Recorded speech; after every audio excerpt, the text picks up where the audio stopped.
Los Angeles, California. A bustling city, unlike any other, and your home for the 2013 STN Convention, bringing together just under 2,500 students who represent 151 different schools around the nation. This 2013 convention definitely follows its theme of media madness.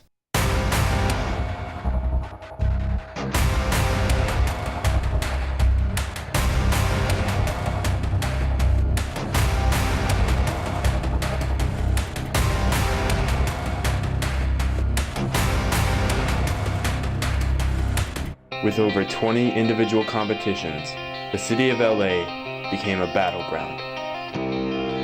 And the students from all over the country suited up in hopes of winning it all.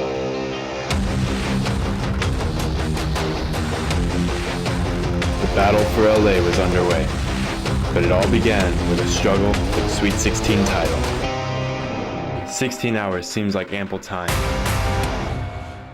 but every team felt the pressure as time was ticking away. Each competition was a struggle, a constant battle for time and to be on top, because they knew there can only be one champion. Will it be you? We are at the Student Television Network convention in LA, where students from across the country are competing in the Sweet 16 competitions. Students have 16 hours to create a 16-minute show. And that's where we start right now.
Hello and welcome to a special edition of PHSD TV. I'm Paxton Blasi. And I'm Rachel Schisler. We landed here in LA to find out just what made LA persistent.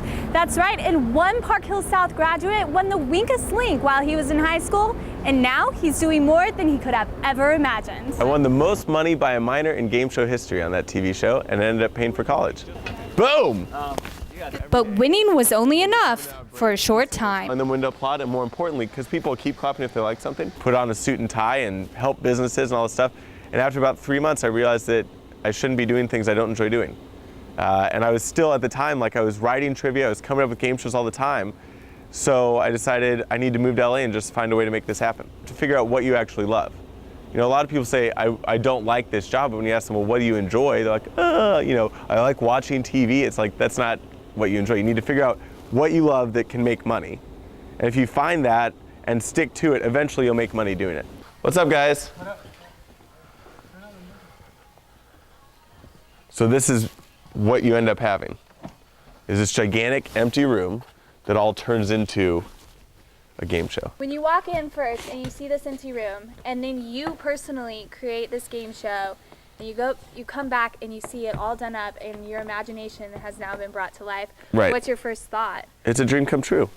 I mean, that's what it is. You literally dream something up and then it turns into a show and all of a sudden it's on. I mean, the crazy part is shooting it's one step, but then when you actually see it on TV, that's the next step. And that gives him hope for when times get hard. What helps me is going, what do we do wrong here and how can we get better for the next time? So just turning it into something more optimistic. So if a show gets canceled or a show isn't rating well, or worse, you know, you pitch a show to a network and they just don't have interest in it, I just go, what can I learn from their feedback so that the next thing I do is even better? Now he's helping regular people become winners themselves. Then to see ordinary people winning life-changing money. It's incredible, because you're like, this show I put together, this person just won $300,000.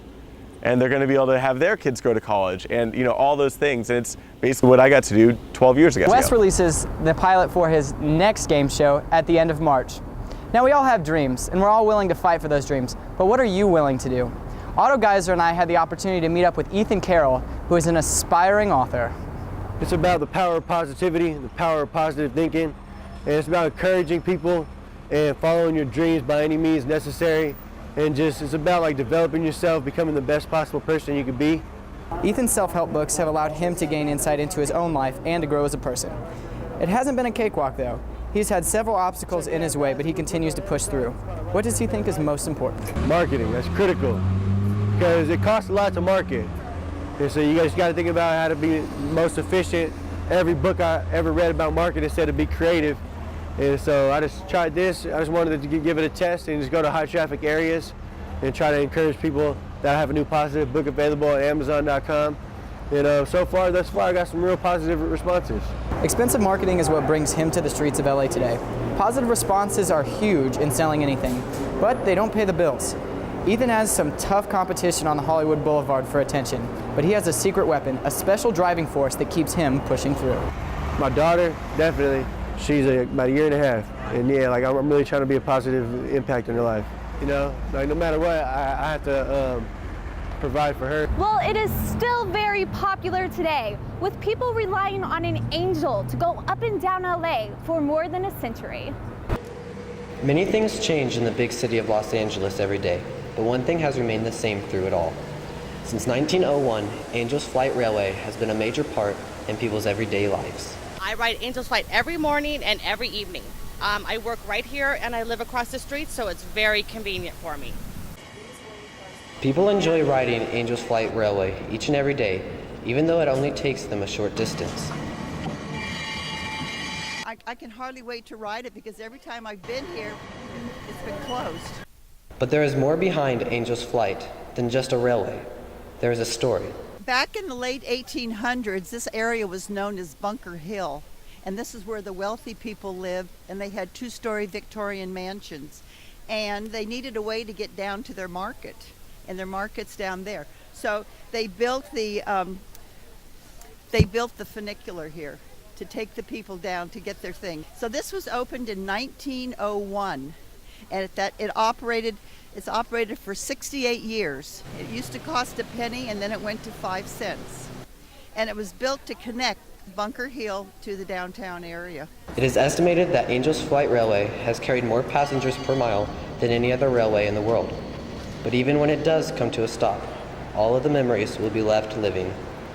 I'm Cody Van Hoosier with Logan Ward, signing off from PHS DTV. Well, thank you for that, Cody and Logan. Now, a small business in a big city may seem doomed to fail, but Fernando's is a different story.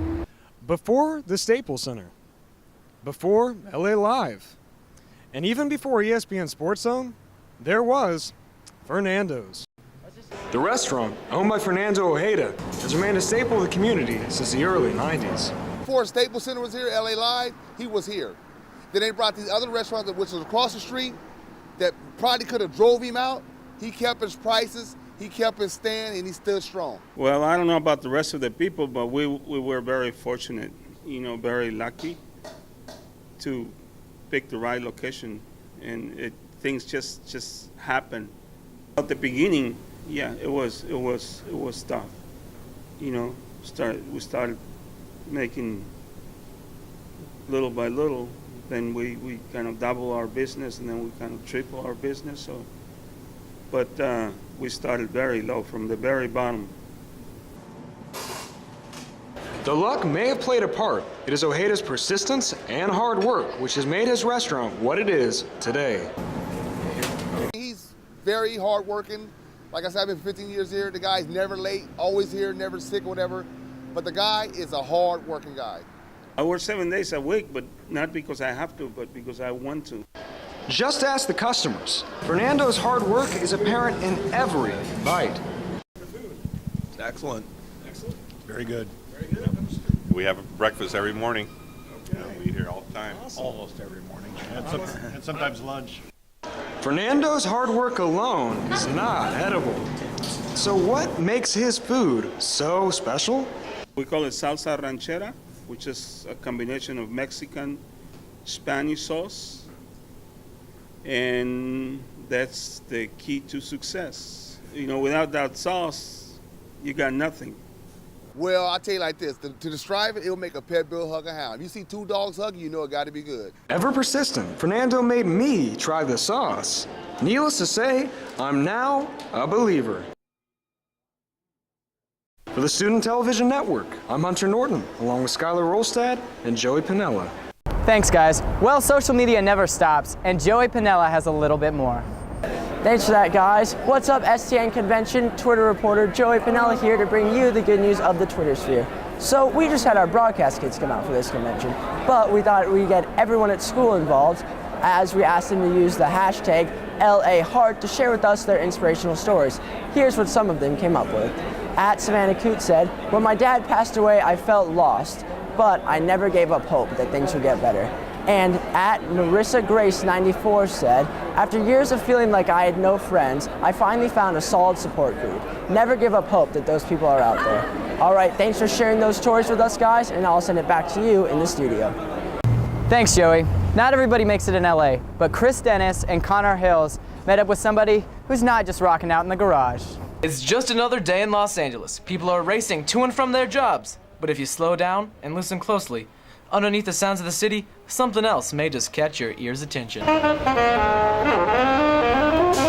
You heard right, that's a saxophone. But what you may not have noticed is the man behind the instrument, who's been playing for a long, long time. I guess since high school. Since high school? Yeah, I started on flute in elementary in 4th grade, I think. 3rd or 4th grade. Yeah, and then it branched out. A boy with a flute would grow into a man with a saxophone. And his name is Kurt Jones, but you can just call him the Sax Man. And the population grew and the noise and everything with it.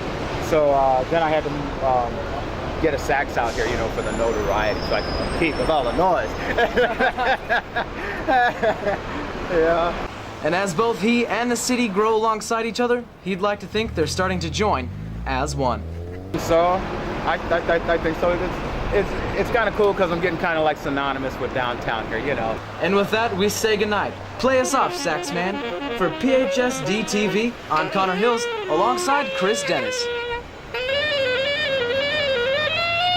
Thank you, Chris and Connor. Well, that's all we have for you on this edition of PHSD TV. I'm Paxton Ablasi. And I'm Rachel Schisler. We leave you with footage of James Franco getting his Hollywood star on the Walk of Fame.